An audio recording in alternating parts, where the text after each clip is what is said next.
आज की स्थिति है शर्मा जी कि अगर शिक्षक ने थोड़ा सख्त बोल दिया तो बच्चा कहता है बाहर निकलना देखूंगा, और उससे पहले उसके माँ बाप आ जाते हैं कि मास्टर जी आपने ये क्या कर दिया, आपने हमारे बच्चे को किया, और अगर आप ज़्यादा वो करें हमने वो टीवी वालों को बुला देंगे। आज की स्थिति ये, छात्र वर्ग जो ना अपने अध्यापक को वो आदर नहीं दे पा रहा है जो उसको देना चाहिए था, और छात्रों में एक नैतिकता नाम की चीज़ नहीं रही है। उसके पीछे मैं केवल छात्रों को दोष नहीं देना चाहूँगा कि आज एक ऐसी टूटन आ गई है शिक्षक और विद्यार्थियों के बीच में, जहाँ आपस में उन दोनों का सामंजस्य नहीं रहा, और शिक्षा और शिक्षण एक प्रकार से व्यवसाय में बदल गए। महात्मा गांधी ने कहा था कि शिक्षा का उद्देश्य केवल ज्ञान अर्जन नहीं है, बल्कि जीवन को श्रेष्ठ बनाना है। ये देखिए, आज के समाज से जुड़ा हुआ बहुत बड़ा प्रश्न है, समाज और राष्ट्र। हम ये देखते हैं कि आज के व्यक्ति का जो चिंतन है वो कुछ डामाडोल है, उसको कोई चलने के लिए पटरी नहीं मिल पा रही। जैसे हमारे सड़कों के ऊपर स्थिति है कि पटरियाँ बनी चलने के लिए हैं, लेकिन वहाँ क्या है कि दुकानें हैं, खोमचे हैं, दूसरी चीज़ें लगी हुई हैं, और व्यक्ति को फिर उसे सड़क पर आना पड़ता है। सड़क के ऊपर भी भीड़ भाड़ है तो कई बार वो पटरी पर आता है। तो आज मनुष्य की जो अपनी मुझे एक मानसिकता है वो इस प्रकार की बन गई है, और इस प्रकार की सोच के अंदर वो कहीं सीधा नहीं चल सकता, अपना विकास नहीं कर सकता। समस्त सुधीर दर्शकगण एवं श्रोतागण, आप सभी दर्शकों और श्रोताओं के साथ साथ आज के अतिथि वक्ता श्री प्रेमचंद शर्मा जी स्वतंत्र को गिरिराज शर्मा संरक्षक, पूर्व अध्यक्ष, अखिल दिल्ली प्राथमिक शिक्षक संघ दिल्ली प्रदेश का नमस्कार। आप सभी दर्शकों एवं श्रोताओं को YouTube के रचना चर्चा मंच पर स्वागत और अभिनंदन है। आज हम सभी उस पावन शिक्षक दिवस के अवसर पर यहाँ उपस्थित हैं जो मात्र औपचारिकता नहीं बल्कि उन व्यक्तित्वों के नमन करने का दिन है जिन्होंने न केवल हमें आकार दिया बल्कि हमारे जीवन को दिशा दी और हमारे भीतर ज्ञान और आत्मविश्वास की लौ को भी जगाया। भारत के द्वितीय राष्ट्रपति डॉक्टर सर्वपल्ली राधाकृष्णन जी की जन्मतिथि 5 सितंबर को समूचे भारत में 5 सितंबर 1962 शिक्षक दिवस के रूप में मनाया जाता है, क्योंकि वे स्वयं भी एक विश्व प्रसिद्ध दार्शनिक, सुविख्यात शिक्षाविद और उच्च आदर्श युक्त राजनेता थे। उनका कहना था कि शिक्षक वह नहीं होता जो विद्यार्थी के दिमाग में तथ्यों को जबरदस्ती भर दे, बल्कि वह होता है जो उन्हें स्वतंत्र रूप से सोचने के लिए प्रेरित करे। आज शिक्षक दिवस के गरिमामय अवसर पर शिक्षक दिवस के विभिन्न पहलुओं पर विस्तृत चर्चा के लिए हमारे साथ हैं कवि के प्रतिभाशाली एवं दीर्घ अनुभवी शिक्षक तथा उपन्यासकार, कहानीकार एवं अनुवादक श्री प्रेमचंद शर्मा जी स्वतंत्र। शर्मा जी नमस्कार। नमस्कार। इस रचना चर्चा मंच और हमारे दर्शकों तथा श्रोताओं की ओर से आपका स्वागत है। धन्यवाद। शर्मा जी, मूलतः एक शिक्षक होने के नाते और उसके बाद साहित्य की विभिन्न विधाओं से जुड़े होने के परिणाम स्वरूप संचित आप अपने ज्ञान और अनुभव के आधार पर आप क्रमशः शिक्षा, शिक्षण और शिक्षक के संबंध में अपना मूल्यांकन स्पष्ट करें। आपका स्वागत है। धन्यवाद शर्मा जी। मैं सभी श्रोताओं को और सभी दर्शक गणों को नमस्कार करता हूं रचना चर्चा मंच की ओर से, और मैं शर्मा जी का भी स्वागत करता हूं, धन्यवाद करता हूं, आभार प्रकट करता हूं कि आज मुझे चर्चा का अवसर मिला है। शर्मा जी, अभी आपने कहा था मतलब डॉक्टर राधाकृष्णन जी की पंक्ति आपने उद्धृत की थी। अभी आपने कहा था कि शिक्षक वे नहीं जो विद्यार्थी के दिमाग में तथ्यों को ज़बरदस्ती भर दे। ये वास्तविकता है कि जब हम अपनी कक्षाओं में जाकर के बच्चों को पढ़ाते हैं या हम उनको शिक्षा देते हैं तो हम उनको लगभग उतना ही ज्ञान दे पाते हैं जितना हमारे पास अपना होता है, अर्जित होता है। लेकिन वहाँ पर डॉक्टर साहब का जो कहना है वो ये है कि केवल ये नहीं कि आप ज्ञान उनकी ज़बरदस्ती भर दें, लेकिन उसके साथ साथ उनके अंदर इतना भी जागृत होनी चाहिए कि वो स्वतंत्र रूप से कुछ सोचने के लिए अपने कुछ कर सकें। तो कारण ये है कि शिक्षा को हम केवल एक साधन के रूप में नहीं ले सकते कि शिक्षा जो है वो केवल परीक्षा पास करने का साधन नहीं है। शिक्षा एक समग्र विकास की प्रक्रिया है और इसका उद्देश्य होता है व्यक्ति के भीतर चारित्रिक बल, नैतिकता, विचारशीलता और सामाजिक उत्तरदायित्व का विकास करना। आज का समय तकनीकी विज्ञान और वैश्विक प्रतिस्पर्धा का युग है, लेकिन यदि इस तेज प्रगति के बीच नैतिक मूल्यों की शिक्षा न दी जाए तो वह विकास अधूरा और ख़तरनाक साबित हो सकता है। शर्मा जी, आप भी शिक्षक रहे हैं, मैं भी शिक्षक रहा हूं।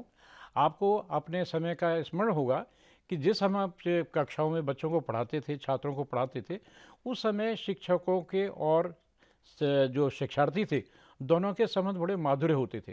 लेकिन आज एक दोनों के बीच में एक उच्छृंखलता बन गई है। छात्र वर्ग जो ना अपने अध्यापक को वो आदर नहीं दे पा रहा है जो उसको देना चाहिए था, और छात्रों में एक नैतिकता नाम की चीज़ नहीं रही है। उसके पीछे मैं केवल छात्रों को दोष नहीं देना चाहूँगा, कुछ वातावरण ऐसा हो गया है और कुछ हमारा जो शिक्षक वर्ग आ रहा है दूसरा, वो भी दूसरी वो सोच से है। तो इसलिए हम इसको ये कह सकते हैं। तो महात्मा गांधी ने कहा था कि शिक्षा का उद्देश्य केवल ज्ञान अर्जन नहीं है, बल्कि जीवन को श्रेष्ठ बनाना है।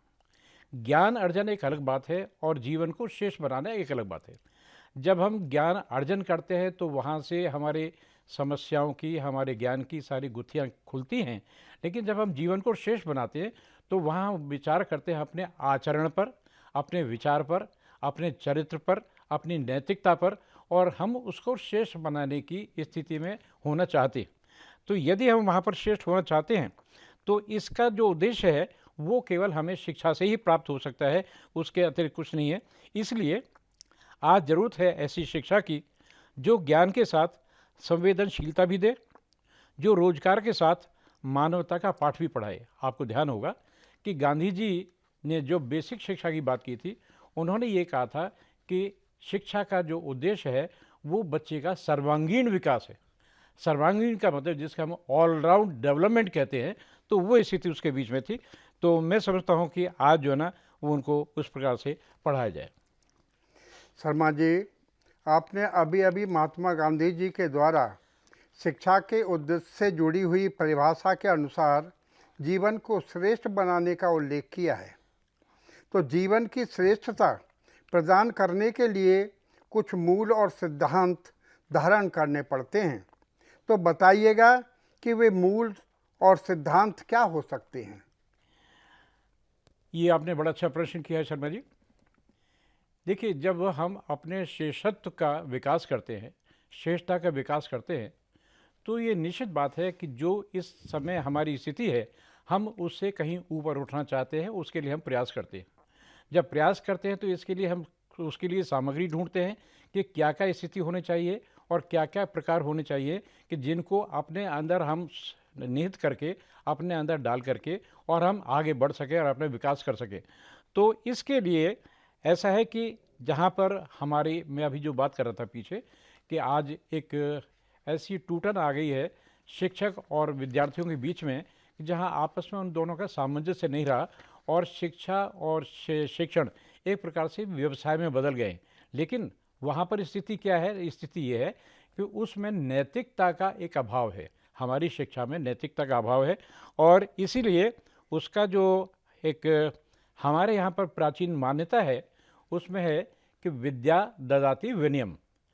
विद्या का सबसे बड़ा जो गुण है वो व्यक्ति के अंदर विनय देता है, और जब विनयशीलता होती है तो विनय के साथ साथ मनुष्य गुणों को धारण करता है, अपने धर्म को धारण करता है। धर्म से मेरा अर्थ ये नहीं है कि सनातन की बात है या जैनी की बात है या बौद्ध की बात है या मुस्लिम की बात है, ईसाई की बात नहीं। धर्म का जो मेरा कहने का तात्पर्य है वो ये है कि वो अपने पिता के साथ में कैसा व्यवहार करता है, पितृधर्म की ओर, यानी पुत्र धर्म उसका जो है, शिक्षक के साथ वो कैसा बर्ताव करता है, एक मतलब अपने शिष्य के धर्म का निर्वाह कैसे करता है, समाज के साथ कैसा करता है, समाज के प्रति उसका धर्म क्या है, राष्ट्र के प्रति उसकी सोच क्या है, वो धर्म है। तो उसको जना इस प्रकार से एक हमें आचार विचार के अंदर उसमें परिपक्वता लाना होता है, उसके आचार में भी, व्यवहार में भी, और चिंतन की परिपक्वता। अब जहाँ तक आपने बात की थी कि शिक्षा के प्रमुख सिद्धांत क्या हैं, देखिए शर्मा जी, मैंने अभी जैसे बताया था कि महात्मा गांधी ने कहा था कि शिक्षा का मूल उद्देश्य है किसी भी छात्र का ऑलराउंड डेवलपमेंट, अर्थात चतुर्मुखी या बहुमुखी विकास करना। तो उसमें क्या है कि चतुर्मुखी या बहुमुखी विकास में पहले सर्वांगीण विकास में एक आता है पहले शारीरिक। कहते हैं कि यदि शरीर स्वस्थ है तो आदमी का मानस भी स्वस्थ होगा, मानस स्वस्थ होगा उसका चिंतन भी स्वस्थ होगा, और उसकी जो दूसरी दिशा है वो भी उसकी स्वस्थ होंगी। तो पहला है उसका सर्वांगीण विकास में पहले शारीरिक विकास हो, शारीरिक विकास के साथ साथ उसका जो है मानसिक विकास हो, और मानसिक विकास जब शारीरिक और मानसिक दोनों विकास साथ साथ चलेंगे तो निश्चित रूप से शर्मा जी उसका फिर बौद्धिक विकास भी होगा। और जब बौद्धिक विकास होगा तो बौद्धिक विकास के अंदर अब उसके अंदर इतनी चिंतनशीलता आ जाती है, वो ये समझ जाता है कि श्रेष्ठ क्या है और जो हटाने वाला है या जिसको हम ऋणात्मक कहते हैं वो क्या है। इस प्रकार से फिर वो अध्यात्म की ओर भी कुछ उसका थोड़ा झुकाव होता है, और उसका जो है ना आध्यात्मिक या आत्मिक विकास भी होता है, पहली बात। दूसरी बात ये है कि छात्र कहाँ से सीखे। एक होता है शिक्षा जगत में, आप भी शिक्षक रहे हैं, मैं भी रहा हूँ, हमने देखा है कि अनुभव आधारित अधिगम, यानी एक्सपीरियंस बेस्ड हमारी जो एजुकेशन होती है वो होता है कि बच्चा शिक्षा सीखता है, समाज से सीखता है, घर से सीखता है, वातावरण सीखता है, विद्यालय में आकर के सीखता है। तो उसमें यह है कि वहाँ पर केवल पुस्तकें ही अपने आप में पर्याप्त नहीं होती, किताबें ही पर्याप्त नहीं होती, उसको अनुभव से भी सीखना होता है। और ये आप जानते हैं हमारे दार्शनिक भी कह गए कि मनुष्य जिस समय जन्म लेता है तब से लेकर के और अपने अंतकाल तक प्रत्येक क्षण, प्रत्येक पग पर, प्रत्येक दिन कुछ ना कुछ सीखता है, कोई ना कोई अनुभव लेता है। तो मैं समझता हूँ कि अपने अनुभवों से उसको सीखना होता है। इसके साथ साथ फिर ऐसा नहीं है कि देखिए, मैंने एक जगह तेंदुलकर को पढ़ा था, ये जो हमारे क्रिकेटर है, हाँ, तो उन्होंने कहा था जो मेरे पिताजी चाहते थे मैं कुछ दूसरा व्यवसाय करूं, लेकिन मेरी अपनी जो रुचि थी मेरी क्रिकेट की ओर थी, तो मेरा क्रिकेट की ओर रुझान हुआ।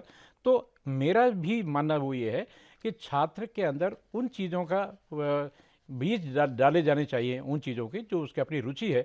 अब मैं आपको अपनी बात बता रहा हूँ, मैं विज्ञान पढ़ना चाहता था, मेरी आर्थिक स्थिति ठीक नहीं थी। मेरे पिताश्री ने कहा जो बोले भाई विज्ञान का जो खर्चा हम बर्दाश्त नहीं कर पाएंगे, मैं कला की ओर मुड़ गया। हो सकता है शायद मतलब विज्ञान में मैं जाता तो कुछ और कर पाता।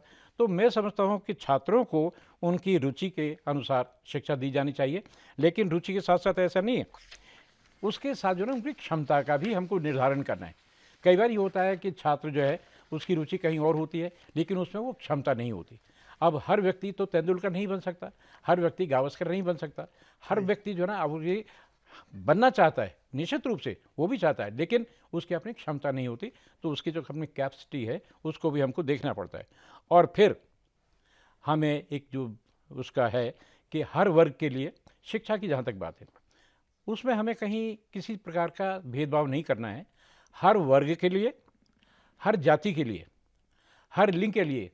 पहले हमारे यहाँ आज से 50 साल पहले या 60 साल पहले एक माता पिता की सोच थी, सब लड़कियों को शिक्षा नहीं देनी, लड़कियों ने करना क्या है, घर में रहना है, सिलाई कढ़ाई करनी है और अपने रसोई देखनी है उसके पश्चात। लेकिन धीरे धीरे जैसे जैसे जागरूकता आई, तो जागरूकता आने के पश्चात उनके अंदर एक मतलब लिंग ये यहाँ पर भेद समाप्त हुआ, और साथ के साथ लड़कियों को भी मतलब शिक्षा के अंदर। और मैं समझता हूँ कि हमारे यहाँ शिक्षा के कारण से बहुत सारी आज जो महिलाएं हैं वो पायलट भी हैं, वो बहुत अच्छी इंजीनियर भी हैं, बहुत अच्छी डॉक्टर भी हैं, पर्वतारोहण में भी है, खेल कूद में भी हैं। तो आज उस शिक्षा का एक जो प्रतिफल समाज को मिला है वो ये है कि शिक्षा उनके लिए अनिवार्य है। तो आज आवश्यकता है इन सिद्धांतों को फिर से जीवंत करने की। तो मैं जहाँ तक समझता हूँ कि शिक्षा की ये उद्देश्य है।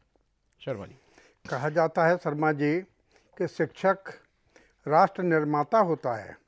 तो आपकी दृष्टि से राष्ट्र और समाज निर्माण में शिक्षक की क्या भूमिका होनी चाहिए और उनके कर्तव्य क्या होंगे, प्लीज़ विस्तार से बताएं। ये देखिए आज के समाज से जुड़ा हुआ बहुत बड़ा प्रश्न है, समाज और राष्ट्र। हम ये देखते हैं कि आज के व्यक्ति का जो चिंतन है वो कुछ डामाडोल है, उसको कोई चलने के लिए पटरी नहीं मिल पा रही है। जैसे हमारे सड़कों के ऊपर स्थिति है कि पटरियां बनी चलने के लिए हैं, लेकिन वहाँ क्या है कि दुकानें हैं, खोमचे हैं, दूसरी चीज़ें लगी हुई हैं और व्यक्ति को फिर उससे सड़क पर आना पड़ता है। सड़क के ऊपर भी भीड़ भाड़ है तो कई बार वो पटरी पर आता है। तो आज मनुष्य की जो अपनी मुझे एक मानसिकता है वो इस प्रकार की बन गई है और इस प्रकार की सोच के अंदर वो कहीं सीधा नहीं चल सकता, अपने आप में विकास नहीं कर सकता। देखिए, मेरा जो मानना है वो ये है कि शिक्षक जो है ना, शिक्षक होना केवल एक नौकरी नहीं है। नौकरी नहीं है अर्थात ये है कि वो मतलब शिक्षक हों सगरे जग को, ये सुदामा जी ने कहा था अपनी पत्नी को जब वहाँ जा रहे थे भगवान कृष्ण के दर्शन करने के लिए। जी। तो उन्होंने कहा था आप ये ले जाइए। तो उन्होंने कहा जब बोले भाई आप जो कुछ ले जाइए उनको देने के लिए, तो उन्होंने कहा शिक्षक हों सगरे जग को, मोह को कहा तू देते है शिक्षा। तो मतलब यह है कि आज की जो स्थिति है वो ये है कि शिक्षक जो है ना केवल किताबें पढ़ाने के लिए नहीं है, वो बच्चे के नैतिक चरित्र के लिए भी, राष्ट्र प्रेम के लिए भी, समाज प्रेरणा के लिए भी, उसके लिए भी जिम्मेवार है। और इस प्रकार से वो पहले अपना निर्माण करता है, व्यक्ति का करता है, निजी का करता है, उसके साथ साथ वो जो निर्माण करता है वो करता है समाज का, क्योंकि परिवार जो है वो समाज की इकाई है और समाज भी वो एक राष्ट्र की इकाई है। यदि किसी व्यक्ति का विकास होगा तो परिवार का विकास होगा, परिवार का विकास होगा तो समाज का होगा और समाज का होगा तो निश्चित रूप से फिर राष्ट्र का निर्माण होता है। और मैंने जैसे अभी कहा था कि शिक्षक की जो भूमिका है वो केवल अध्यापन तक नहीं है। आपने देखा होगा, आप तो स्वयं शिक्षक हैं, जब आप पहले जाते हैं सबसे पहला आपका जो कार्य होता है वो ये होता है कि शिक्षकों बच्चों को आप एक मैदान में खड़ा करते हैं, वहाँ पर आप उनसे प्रार्थना करवाते हैं, उसके पश्चात आप उनको उद्बोधन देते हैं, कुछ शिक्षा देते हैं कि बच्चों को ये करना चाहिए, समाज को ऐसा होना चाहिए, वो होना चाहिए। तो ये हम बच्चों को एक नैतिक दृष्टिकोण देते हैं कि उनको उस प्रकार से अपने आप को आगे बढ़ाना है और करना है। तो पहली बात। दूसरी बात कि शिक्षक जो है ना वो प्रेरणा का स्रोत होता है। कहावत है यथा राजा तथा प्रजा। ठीक है। बच्चा जैसा शिक्षक को देखता है वैसा स्वयं अपने जीवन में उतारता है। मेरा अपना निजी अनुभव है, मेरा एक बच्चा आज की तारीख में भी जो मुझे अपने परिवार की तरह मानता है, पता नहीं वो क्यों और कैसे मुझे प्रभावित हुआ कि उसने बिल्कुल अपने लेख को ऐसा ही कर लिया जैसे मेरा अपना लेख था और बिल्कुल उसका बोलने का ढंग उसी प्रकार से जैसे मेरा है। और आज की तिथि में यदि मैं अपने हस्ताक्षर करूं, मैं स्वयं नहीं पहचान पाता मैंने किए या उसने किए, यानी यहाँ तक। तो मेरा कहने का तात्पर्य यह है कि छात्र जो है वो अनुकरण करता है अपने शिक्षक का। आपने देखा होगा, आपके घर में भी रहा होगा या आपके पास में परिवार वाले भी आते हैं, वो कहते हैं मास्टर जी हमारी बात तो मानता नहीं, कहता है जी नहीं मेरे मास्टर जी तो ये कहा था इसलिए मुझे ये करना है। तो एक प्रकार से अनुप्रेरक होता है, एक प्रकार से वो प्रेरणा देता है अपने छात्रों को। उसके साथ में जो ना वो ज्ञानबोधक होता है, बच्चे के अंदर ज्ञान जगाता है, केवल पुस्तकीय नहीं, दूसरी मतलब। और आपने भी देखा है, हमने भी देखा है, मैं आपको भी जानता हूँ, आप उनके साथ में कार्य करते रहे, आपने विज्ञान की प्रदर्शनियाँ कराई हैं, आपने स्वयं उनके साथ जो मॉडल हैं वो मॉडल बनवाए, उनका प्रदर्शन आपने किया है। मैं शिक्षकों को देखता हूँ, मैंने स्वयं भी किया है, हम शिक्षकों के वो होते ही थे, तो हम जो है बच्चों के साथ में गाते भी थे, बजाते थे, नृत्य भी करते थे। तो बच्चों में केवल हम पुस्तकीय ज्ञान नहीं बल्कि दूसरी चीज़ों का भी वो कराते थे। फिर एक जो ना व्यक्ति वो तत्वदर्शी होता है। जिस समय हम पढ़ा रहे होते हैं तो पढ़ाने के बाद पढ़ो और सीखो, इसके साथ साथ सीखने में जो है हम दूसरी बातें भी उनको बताते हैं। हम चाहे धौम्य की कहानी पढ़ाएं, चाहे हम ध्रुव की कहानी पढ़ाएं या प्रहलाद की कहानी पढ़ाएं, तो हम वो कहते हैं भाई उसने ऐसा किया था तो उसका परिणाम ये था, मैं चाहता हूं कि आप भी ऐसा करें। तो ये एक प्रकार से होता है। और फिर शिक्षक केवल इतना नहीं, ये ठीक है कि मेरे आपके समय में हमारे यहाँ पर एक जो ना दूसरा शिक्षक भी होता था, सहायक शिक्षक होता था। जी। और वो होता था डंडा, है ना। तो हम लोगों ने वो किया, लेकिन बाद की जो स्थिति बनी सरकार ने उसके ऊपर प्रतिबंध कर दिया। लेकिन मैं इसके पक्ष में नहीं हूँ। देखिए गोस्वामी तुलसीदास जी ने साफ लिखा है, उन्होंने लिखा है भय बिन प्रीत न होय, है ना, भय बिन प्रीत न होत गुसाई। यानी मैं कहता हूँ कि सांप अगर काटे नहीं तो कम से कम फुंकारना चाहिए ना। आप उससे फुंकारने का भी अधिकार अगर छीन लेते हैं तो बच्चा जो ना उदंड हो जाता है, उच्छृंखल हो जाता है। और उसकी स्थिति ये बनती है कि आज की स्थिति में आप जानते हैं, आपने भी देखा है, आज की स्थिति है शर्मा जी कि अगर शिक्षक ने थोड़ा सख्त बोल दिया तो बच्चा कहता है बाहर निकलना देखूंगा।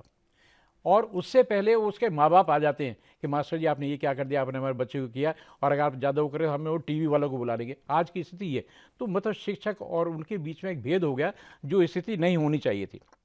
साथ में शिक्षक मार्गदर्शक होता है, उसका मित्र होता है, केवल वो गुरु ही नहीं होता। और स्वामी विवेकानंद ने कहा था कि गुरु वह है जो तुम्हारे भीतर छिपे हुए बल को जगाता है। शर्मा जी, मैं जब हिंदी के मतलब कार्यशाला में जाता था जी तो वहाँ मेरे उद्बोधन में केवल एक बात होती कि आप जितने भी यहाँ पर बैठे हैं, जी आपसे ज़्यादा ज्ञानी मैं नहीं हूँ। मेरे अंदर भी उतनी ही बातें जितनी आपके अंदर है। मैं आज उस ज्ञान को जागृत करके आया हूँ। सही बात। आपका जो ज्ञान है वो सुप्त है, यानी आपके दिए जो ना बुझे हुए हैं, मैं अपने दिए से उन दियों को जलाने के लिए आया हूँ, यानी आपके सुप्त ज्ञान को मैं जगाने के लिए आया हूँ। तो शिक्षक जो करता है वो उन अपने बच्चों के अंदर जो होता है वो मतलब गुरु कहा ना विवेकानंद जी ने, उन्होंने कहा गुरु वह है जो तुम्हारे भीतर छुपे बल को जगाता है। और एक शिक्षक को तकनीकी ज्ञान देना पड़ता है, साथ ही बच्चों के मनोविज्ञान को समझना पड़ता है। आपने देखा होगा एक आपकी कक्षा में एक प्रॉब्लम चाइल्ड होता है, जी हाँ, होते हैं। जो शैतान होते हैं। एक आपकी कक्षा के अंदर सबसे ज़्यादा मेधावी होता है, कुछ बच्चे सामान्य होते हैं। तो आपका जो ध्यान होता है एक तो उसकी तरफ होता है जो प्रॉब्लम चाइल्ड होता है, जो समस्याजनक होता है, समस्या मूलक होता है। दूसरा आपका ध्यान वो होता है जो सबसे ज़्यादा मेधावी होता है। तीसरे जो सामान्य स्तर के बच्चे होते हैं, ध्यान उन पर भी होता है, ऐसा नहीं है, लेकिन उनके ऊपर उतना नहीं होता जितना विशेष ध्यान दोनों तरफ आपका होता है। तो मैं समझता हूँ कि यहाँ पर जो ना आप बच्चों को एक उसके हिसाब से एक नैतिकता की शिक्षा प्रदान करते हैं। और बच्चों में फिर वही बात आ जाती है जो मैंने आपसे थोड़ी कहा था कि केवल पुस्तक वाली बात नहीं, आपने बच्चों को मॉडल बनाने सिखाए, आपने बच्चों को कंप्यूटर बनाना सिखाया। यानी जिस समय इंडिया में नहीं था आपने कंप्यूटर बनाया, पहला कंप्यूटर बनाया, उसकी आपने प्रदर्शनी की। जिस समय ये सड़कें नहीं थी तो मैंने सड़क का एक बनाया था और उसके अंदर सिग्नल रहित मैंने सड़क बनाया था, उसका मॉडल मैंने प्रदर्शित किया और वो पुरस्कृत हुआ। तो ये जो ना एक शिक्षक की स्थिति होती है कि बच्चों के अंदर एक वैज्ञानिक दृष्टिकोण पैदा करे। इसके साथ साथ बच्चों के अंदर भय नहीं होना चाहिए। बच्चों को अगर कुछ नहीं आता जी या उनकी समझ में नहीं आ रहा है या उनको स्पष्ट नहीं हो रहा है तो अध्यापक से डरे नहीं, अध्यापक से वो पूछे, प्रश्न करे, एक बार नहीं, 2 बार, 3 बार, 4 बार, जितनी बार भी। और यदि आपने इस प्रकार से खुली छूट दे रखी है तो मैं नहीं समझता कोई ऐसा कारण है कि आपका बच्चा दब्बू बनेगा या आपके बच्चा जो है ना वो उस स्थिति को समझेगा नहीं। तो आप क्या करते हैं कि आप बच्चे को भावनात्मक रूप से सशक्त बनाते हैं। बच्चे में जब ये स्थिति आ जाती है ना तो बच्चे में एक अपना आत्मविश्वास जगता है। तो शर्मा जी, जब बच्चे में आत्मविश्वास जगता है तो वो भावनात्मक रूप से भी मतलब सबल होता है, सजग होता है। तो मेरा जो कहने का तात्पर्य ये है कि बच्चों के अंदर ये जो आपने कहा था कि एक शिक्षक जो है ना वो बच्चों के लिए क्या कर सकता है, मेरे दृष्टिकोण से मतलब ये शिक्षक के गुण होने चाहिए। जी धन्यवाद शर्मा जी। राज्य अर्थात भारत सरकार की दृष्टि में आज शिक्षक की यह स्थिति हो गई है कि बांदी लाओ ऐसा नर, पीर बवर्ची भिस्ती खर। सरकार और समाज की शिक्षक से अपेक्षाएं तो इतनी हैं, लेकिन सम्यक रूप से उनकी निजी स्थिति क्या है इसके बारे में ना तो समाज सोचने को तैयार है और ना ही सरकार ही। सरकार ने तो मानो कानों में रुई ठूस रखी है।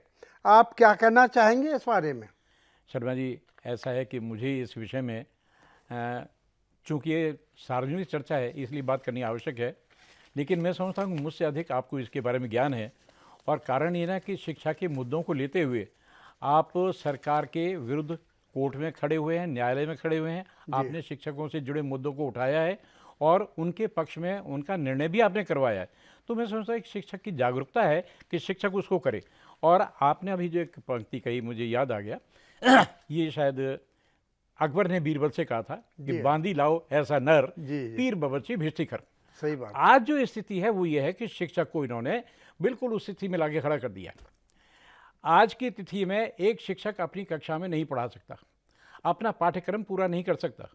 उनके ऊपर इन्होंने दूसरे कार्य ला दिए हैं, यानी शिक्षणेतर शिक्षा से अलग हट करके वोट की गिनती उन्होंने करानी है, घरों के अंदर उद्योगों का जो मतलब उसकी गिनती उन्होंने करानी है, बाल संख्या की गिनती उन्होंने करानी है, कहाँ पर कितनी स्थिति वो करानी है, फिर कभी उसके लिए भेज दिया, सफाई के लिए भेज दिया। यानी आप ये देखिए कि शिक्षक ना हुआ, एक मतलब ऐसा हुआ, यानी आप ये मान के चलिए जैसे आपकी गाड़ी में एक वो होता है ना, पीछे स्टेपनी होती है कि कोई भी पहिया आपका पंचर हो जाए वहाँ उसको फिट कर दिया, उसमें लगा दिया। तो पीर बावर्ची भिस्तीखर की जो बात है वो ये है कि आप जो ना, अब देखिए शिक्षक दिवस आ रहा है, आप शिक्षक दिवस पे क्या करेंगे? शिक्षक दिवस पे जो ना आपने कुछ शिक्षकों को मतलब छांट लिया, और छांटने के पश्चात जो ना यानी उनका चयन किया। क्यों छांटना शब्द अपने आप में गलत है, कि जब मैं इसका आगे प्रयोग करूंगा तो फिर उसमें आ जाएगा छटे हुए शिक्षकों को, है ना। तो वो मैं चयनित की बात यहाँ पर कर रहा हूँ। तो उनका आपने चयन किया शिक्षा के आधार पे, उनके अनुभव के आधार पे, उनके गुणों के आधार पे, उनके दूसरे के आधार पे, और आपने उनको पुरस्कृत किया। तो मैं समझता हूँ कि 365 दिन में केवल आपने एक दिन जो है ना वो शिक्षक दिवस रखा। शर्मा जी, हमारे समय में जो होता था हर दिन जो गुरु दिवस होता था, हमारे यहाँ पर ये स्थिति नहीं होती थी। और हमारे यहाँ ये शिक्षक दिवस तो बाद में आया। हमारे यहाँ तो आप जानते हैं ऐतिहासिक पर्व है, गुरु दक्षिणा होती है जी, वो गुरु के लिए प्रेरित होता है। हमारे यहाँ पर जो मतलब होता है प्रारंभ में, जब भी बच्चे आते हैं, आज की तारीख में मेरा बच्चा जब कहीं जाता है ना, मेरा पोता जाता है, तो जहाँ पर भी वो करने जाते हैं मैं कहता हूँ सबसे पहले गुरु के चरण स्पर्श करो। बच्चों की स्थिति होनी चाहिए। तो मेरा जो कहना तात्पर्य है कि पीर बावर्ची भिस्तीखर, यानी आज उन्होंने कह दिया, एक तो भाई आज उन्होंने पीर बना दिया आपको, 5 आपकी पूजा कर दी, शिक्षक समझे ना, मतलब गुरु ब्रह्मा गुरु विष्णु गुरु महोदय ना, मतलब वो करके अच्छा पीर हो गया। अब बावर्ची ये है कि आप जो ना अब वहाँ पर क्या है, बच्चों का आप खाना बांट रहे हैं स्कूलों के अंदर, है ना, अल्पाहार योजना चल रहा है सारा। तो ये मतलब पहले उसके समय में तो नहीं थी, लेकिन उसमें ये था कि उन्होंने कहा भाई मतलब भोजन भी आप पंडित जी बना लेना, और उसके बाद में भेजती कि पंडित जी आपको वहाँ जा रहे हैं ना, तो एक काम करना कि कुएं पे एक बाल्टी पड़ी, वहाँ से एक बाल्टी पानी भर के ले आना। भिस्ती हो गया। और खर ये है कि पंडित जी आप पैठ में जा रहे हो, तो एक काम करना वहाँ से हमारा ये सामान ले आया, तो जैसे गधे को लाद देते ऐसे उस प्रकार। तो आज की स्थिति में सरकार ने एक शिक्षक को चारों तरफ से लाद दिया है, और मुझे कहते हुए बड़ा दुख होता है। और मेरे यहाँ पर भारत में अगर शिक्षा का स्तर गिरा है तो वो केवल इसके राजनीतिकरण के कारण गिरा है। मैं एक बात ये आपसे पूछना चाहता हूँ, आप भी शिक्षक हैं, आपके माध्यम से मैं समाज से पूछना चाहता हूँ, आपके माध्यम से मैं राजनेताओं से पूछना चाहता हूँ, आपने शिक्षा का राजनीतिकरण क्यों किया? भाई शिक्षक को शिक्षक रहने दो, पढ़ाने दो, बच्चों को पढ़ने दो। आपने ये साहब ये कांग्रेस आई का है, ये आप वालों का है, ये भाजपा वालों का है, ये इकाई, ये शिक्षक इकाई, शिक्षक, आपने वो शिक्षकों को आपस में बांट दिया, आपस में लड़ा रहे हैं, आपस में वो कर रहे हैं, है ना। तो मतलब यह है कि उनका ध्यान वहाँ से बटा करके और आपने उधर कर दिया। तो अब यह है कि उसके सामने जो चुनौतियाँ होती हैं वो शिक्षक झेल रहा है। आपके पास में बजट है, आप चारों तरफ लगाते हैं, लेकिन शिक्षक के नाम पर या शिक्षा के नाम पर आपके पास बजट की कमी है। आप कारण ये ना कि आप शिक्षक को वो महत्व नहीं दे पा रहे जो देना चाहिए। मैंने कहीं पढ़ा था कि रूस के राष्ट्रपति के पास कुछ बच्चे गए स्कूल से, उन्होंने कहा जवले साहब हम जो ना अपने स्कूल का एक कार्यक्रम करना चाहते हैं, और हम ये चाहते हैं कि आप उसके जो ना अध्यक्षता करें, सदारत करें। तो उन्होंने अपने उसको बुलाया सेक्रेटरी को, जब बोले भाई देखो ये किस दिन की बात है, जब बोले उस दिन की बात है, जब बोले देखो भाई उस दिन का कोई समय है। तो उन्होंने कहा जब नहीं साहब उस दिन तो आपकी जो है ना वो उस देश का जो एक राजदूत आने वाला है, एम्बेसडर आने वाला है, उसके साथ में डेट फिक्स है, तो आपकी तो मीटिंग उसके साथ। तो देखिए राष्ट्रपति की शिक्षा के विषय में जो सोच थी वो क्या थी, उन्होंने ये कहा कि आप एक काम कीजिए, उस अपॉइंटमेंट को टाल दीजिए और बच्चों को दीजिए। यानी वो जो है शिक्षा के वो शिक्षा के महत्व को समझते हैं, समझे ना। और दूसरी बात जो मैंने पढ़ा था, हो सकता है मैं शायद कहीं भूल बांध, वहाँ पर जो उच्च शिक्षा है, उच्च शिक्षा के लिए तो मतलब किया ही जाता है, लेकिन जो प्राथमिक शिक्षा है उसके लिए भी डॉक्टरेट उन्होंने कंपलसरी कर, कारण ये वो जानते हैं कि बुनियाद है, बुनियाद को पक्का करना है, तभी जाके शिक्षा फलीभूत हो सकती है। तो ये उसके साथ साथ आपने जो शिक्षकों पे ला दिया, सब आपने बिल बनाना है, ये पेल बनाना है, आपने इसका बनाना है, आपने बिल्डिंग देखनी है, आपने बिजली का, अरे भाई ये काम आप किसी कलर को सौंप दो, मतलब क्यों मतलब टीचर को आपने उसकी क्लास का वो कर दिया। इसके साथ साथ उससे सामाजिक अपेक्षाएं और सरकारी बचाव होगा। तो मतलब कुल मिलाकर के यह है कि आपने एक ऐसी खिचड़ी उसके साथ बांध के रख दी है कि जिसके अंदर शिक्षक अपने कार्य को ढंग से नहीं कर पा रहा है। फिर आप ये चाहते हैं कि संसाधन उसके पास ना हो। मैं समझता हूँ कि शायद 30 या 35 का है शर्मा जी एक सेक्शन का, 30 का सेक्शन होता 30 का सेक्शन। आज आप जाइए, आपके कक्षा के अंदर 60-65 मिलेंगे भीड़ बकरी की तरह। अब वहाँ पर टीचर उनको सिर्फ घेर सकता है, उनको पढ़ा नहीं सकता। जो गुणात्मक शिक्षा की आप बात कर रहे हैं ना, वो नहीं हो पाती है उनके साथ में, और कम संसाधनों में फिर आप बेहतर परिणामों की उम्मीद करते हैं। हाँ, आजकल जो ना डिजिटल क्रांति का दबाव है। अब डिजिटल क्रांति है, ठीक है, जो नई पीढ़ी आ रही है, नई पीढ़ी उनको कर सकती है, लेकिन आपकी मेरी वय के या हमसे जो पहले के लोग हैं जिन्होंने कभी कंप्यूटर की शक्ल नहीं देखी, तो डिजिटल को क्या करेंगे। और फिर आपने ये जबले सब, मैं देखता हूँ मेरे घर के अंदर जो मेरे अपने पुत्र वधू है कि साहब उन्होंने मतलब ये मांग लिया, यानी एक रिपोर्ट को 3-3 4-4 बार मांग लेते हैं, आपसे मिसप्लेस हो गई, आपने फिर टीचर कह दिया जब नहीं दोबारा, यानी वो शिक्षा नहीं दे रहा, वो क्लैरिकल काम ज़्यादा कर रहा है। तो ये आपने एक स्थिति उसकी बना दी है। और फिर भी लाख कठिनाइयों के पश्चात शिक्षक की ये होता है कि वो अपनी कक्षा के पूरे सिलेबस को पूरा करे, अपने जो कक्षा का परिणाम है उसको ठीक ढंग से रखे, अपने बच्चों की प्रगति को देखे। तो ये मैं समझता हूँ कि शिक्षक का जो ना एक अभूतपूर्व योगदान है। तो इसके हाँ जी मैं भी शर्मा शर्मा जी ये बात कहना चाहूँगा। जी जी आपने बिल्कुल सही कहा। शिक्षक को शिक्षण कार्य के अलावा जी बहुत सारे ऐसे काम दिए जाते हैं जी कि वो शिक्षा अपने विद्यार्थियों को पूरा समय भी नहीं दे पाता। जी जी और साथ साथ ये भी सरकारों का मैं बता रहा हूँ हाँ जी कि आप देखेंगे कि अमेरिका में उनकी पूरी जो बजट का 6% वो शिक्षा शिक्षा पर के लिए लगता है। जी जी लेकिन हमारे भारतवर्ष में मैंने अभी देखा कि 2.9% शिक्षा पर दिया गया है। जी बताइए। जबकि शिक्षा आज के ज़माने में इतनी ज़रूरी है कि सर्वांगीण जो विकास देश का जो भी उन्नति का होता है वो शिक्षा से ही शुरू होता है।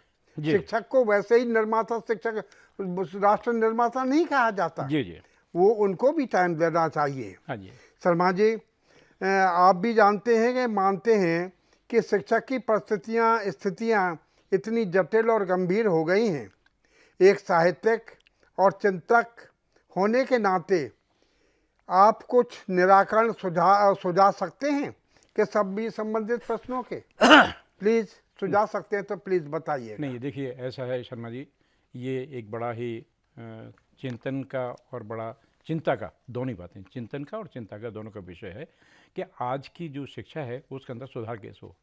मैंने आपसे बीच में एक बात कही थी कि शिक्षक को केवल आप शिक्षा के लिए रखिए। जी जी जी। कारण ये है कि आपके पास में बेरोजगारी इतनी है, आप अगर चाहें तो दूसरे कामों के लिए, जैसे आप जो ना सरकारी कामों में उसमें आजकल उस पर रखते हैं ना, वो क्या बोलते हैं उसको, अनुबंध के ऊपर, जैसे अनुबंध के ऊपर आप उनसे दूसरे कार्य कराते हैं, सरकारी उनसे कराते हैं, इसी प्रकार से आप एक ऐसा प्रकोष्ठ स्थापित कर दीजिए कि जिसमें अनुबंध के ऊपर आप लोगों को रखें।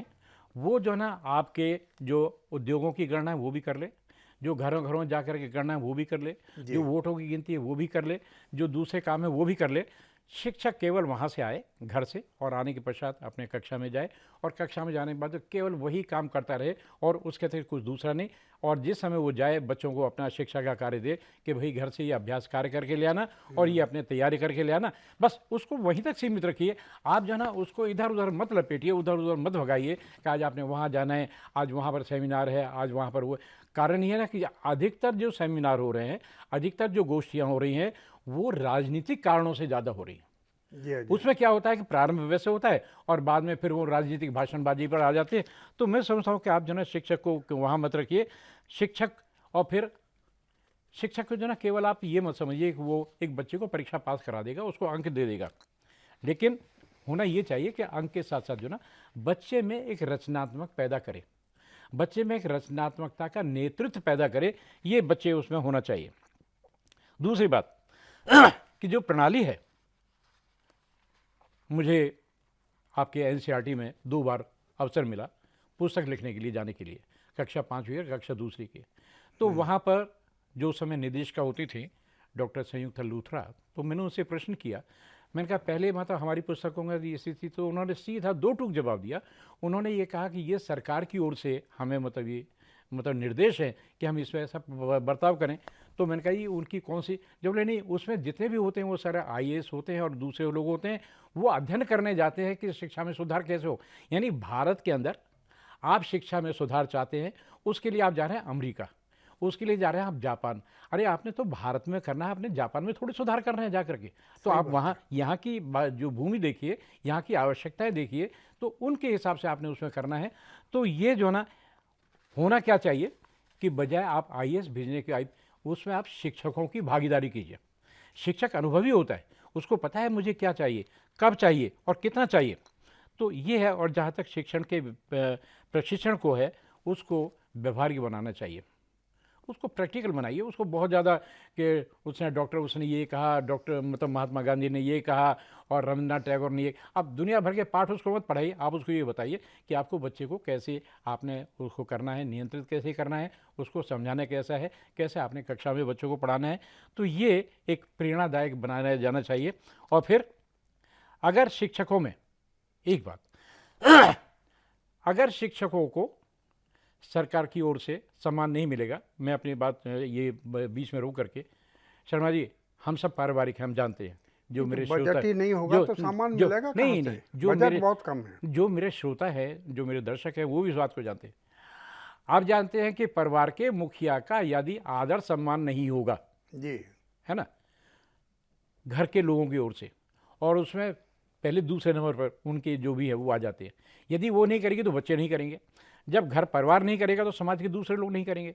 तो मैं समझता हूँ कि शिक्षक को जो ना, जो उसका उचित सम्मान है, जो देश सम्मान है, वो सरकार की ओर से देना चाहिए। केवल 5 इसको सितंबर को नहीं, उसको हमेशा ही देना चाहिए। दूसरी बात यह है कि आपने जो ना दूसरे उनको दे रखा है, जो उनके अपने अर्थ समस्या है उनको आपने हल किया हुआ है, लेकिन शिक्षक का बिल पेंडिंग में पड़ा हुआ है, उसके मेडिकल भत्ता है वो उसे नहीं होता है। अब देखिए, एक व्यक्ति जो मतलब गिना चुना है, आपने अस्पतालों को उनका पैसा नहीं दिया। पहले यहाँ पर जो है दिल्ली में, मैं जानता हूँ, बाहर का मुझे नहीं पता, यहाँ पर एक कैशलेस की सुविधा थी। जी हाँ। कैशलेस की सुविधा ये थी कि यदि मास्टर जी बीमार हुए तो अस्पताल में गए, अस्पताल में उन्होंने अपना इलाज किया और वहाँ से बिल जो है ना वो सीधा वो डिपार्टमेंट चला गया, डिपार्टमेंट उसका पेमेंट किया। अब डिपार्टमेंट जो ना दुनिया भर के इंजीनियरों को, ठेकेदारों को, उनको तो भुगतान कर रहा है, लेकिन वो जो कैशलेस को पेमेंट नहीं कर रहा। और कैशलेस का पेमेंट नहीं करने के कारण ये होता है कि जब उनको नहीं मिलता तो वो हाथ जोड़ देते हैं अस्पताल वाले। वो कहते हैं भैया आप जो ना अपने खर्चे से करा लो और आप अपने क्लेम करते रहना, बाद में जो ना आपने भुगतान जो भी आपको करना है। तो मैं समझता हूँ कि आपको जो ना शिक्षकों की एक प्रकार से इस प्रकार की स्थिति को देखना चाहिए और उसको सम्मान दिया चाहिए, और वो सम्मान दिया जाना चाहिए जो उनको कभी प्राप्त था। तो आपने शर्मा जी मेरी वाली बात कह दी जी हमें 2014 से जी हमारा जो शिक्षा है, वो जो हमारी चिकित्सा है, मतलब फ्री चिकित्सा, जी जी जिसके लिए हमने पैसे भी जमा कर रखे हैं, जी जी जी वो 2014 से हमें कैशलेस चिकित्सा नहीं मिल रही। जी तो हम इसके लिए हाई कोर्ट में गए। जी चीफ जस्टिस ने 4 साल के बाद 11 सितंबर 2024 को दिया कि फैसला कि भाई इनको तुरंत से कैशलेस दिया जाए। जी जी आज तक वो नहीं दिया हुआ। हम जो है कंटेम्प्ट ऑफ कोर्ट में गए हैं। अभी 11 अगस्त को हमारी डेट भी है जी कि उसमें अभी तक मतलब कैशलेस की सुविधा नहीं है। जी जी कहने का मतलब यह है कि बुजुर्गों का भी बहुत बुरा हाल जी इन्होंने कर रखा जी है। जी वैसे तो शर्मा जी, शिक्षक दिवस के विभिन्न पहलुओं से जुड़ी बड़ी ही सारगर्भित और ज्ञानवर्धक चर्चा से स्थिति बहुत कुछ स्पष्ट हो चुकी है, लेकिन फिर भी इस अत्यधिक महत्व के विषय पर आप और कोई संदेश देना चाहेंगे तो प्लीज़ बताएं। देखिए शर्मा जी, मेरा जो है ना केवल 2 टूक बहुत संक्षिप्त सा इसमें संदेश है। हम ये आज जो शिक्षक दिवस मना रहे हैं ना, जी, इसको औपचारिक नहीं होना चाहिए, औपचारिक दिवस नहीं होना चाहिए। ये आज का दिन मैं मानता हूँ एक विशेष दिन होता है। ये होता है आत्ममंथन का, जी, जी, ये होता है नव संकल्प का, जी, कि हम आत्ममंथन करें कि हमने क्या किया, क्या नहीं किया, क्या हमसे छूट गया, क्या हम देना चाहते थे। तो फिर हम आगे के लिए एक संकल्प करें कि हमने अपने बच्चों को देना है। और देखिए, हमारा जो मूल उद्देश्य है, हमारा मूल उद्देश्य है हमारे जो शिक्षार्थी हैं उनके प्रति, हम उनके प्रति जो है जवाबदेह हैं। हमारा एक दायित्व बनता है, हम उत्तरदायी, और घर के अंदर जो है उसके माँ बाप वो जिम्मेवार हो सकते हैं। घर के अंदर मैं हूँ। मुझे याद है एक बार कुछ ऐसी बातचीत हो गई, एक बच्चा जो गड़बड़ कर गया, और गड़बड़ करने के बाद मैंने उसको लगा दिया। लगाने के पश्चात उसने घर में शिकायत की।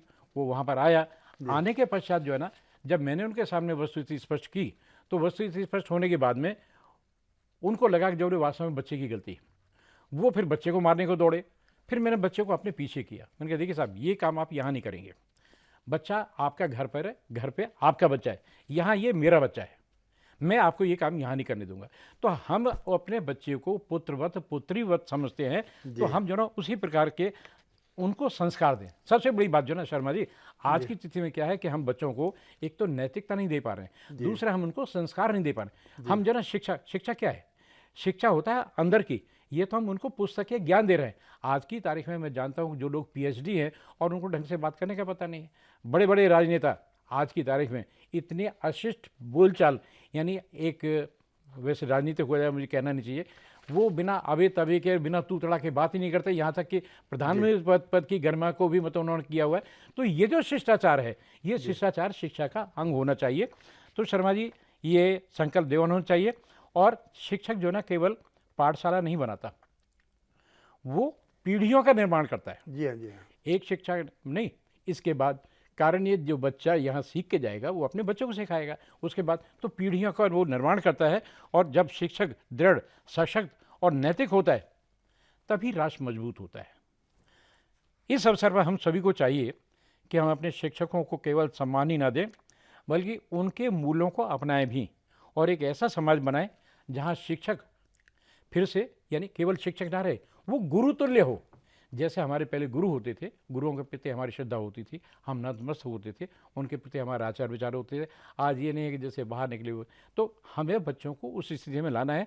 तो मेरा जो कहने का तात्पर्य है वो केवल यही है, और ये मेरा संदेश है। शर्मा जी, धन्यवाद शर्मा जी।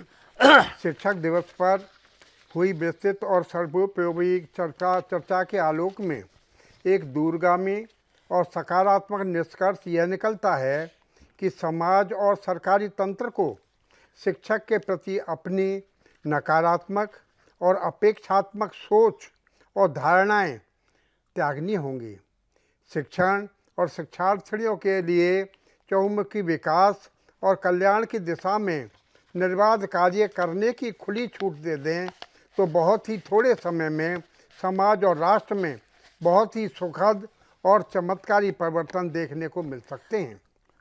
इस चर्चा को इतना रोचक, ज्ञानवर्धक और प्रभावशाली बनाने के लिए हम श्री प्रेमचंद शर्मा जी स्वतंत्र जी को धन्यवाद देते हैं। साथ ही रचना चर्चा चैनल के माध्यम से शिक्षक दिवस पर आयोजित इस चर्चा से जुड़े अपने सभी सुधीर दर्शकों, श्रोताओं का धन्यवाद करते हैं। आप सभी को नमस्कार, धन्यवाद। मेरा भी सभी श्रोताओं को, सभी दर्शकों को नमस्कार, मेरा उनको अभिनंदन। और मैं एक बात ये कहना चाहूँगा कि जो भी आपको इसमें कुछ ऐसा संदेश मिला हो, और मैं केवल यही नहीं, उन्हीं को नहीं बात कर रहा, उनके माध्यम से मैं पूरे समाज को, पूरे राष्ट्र को, और राष्ट्र के अंदर जो राजनेता हैं, मैं सभी को, किसी दल विशेष का नाम लेता, आप जो है ना शिक्षकों के प्रति जागरूक होइए, उनको आप पूर्ण सम्मान दीजिए। उसके साथ साथ जो आपकी योजनाएं हैं, उन योजनाओं में शिक्षा को और शिक्षण को, और उसके साथ शिक्षक को, इन तीनों को आप विशेष महत्व दीजिए। तभी जो ना आप समाज का परोपकार कर पाएंगे, और ये जो आज समाज के अंदर विसंगतियां हैं वो समाप्त हो पाएंगी। आपने इसको बड़े ध्यान से सुना। शर्मा जी ने बड़ा विद्वत्पूर्ण ढंग से इसको मतलब किया, संचालित किया, मैं उनका भी आभारी हूँ। और आप सबने सुना, आपके भी प्रति आभारी हूँ। और मेरा आपको एक बार नमन, पुनः नमस्कार, धन्यवाद।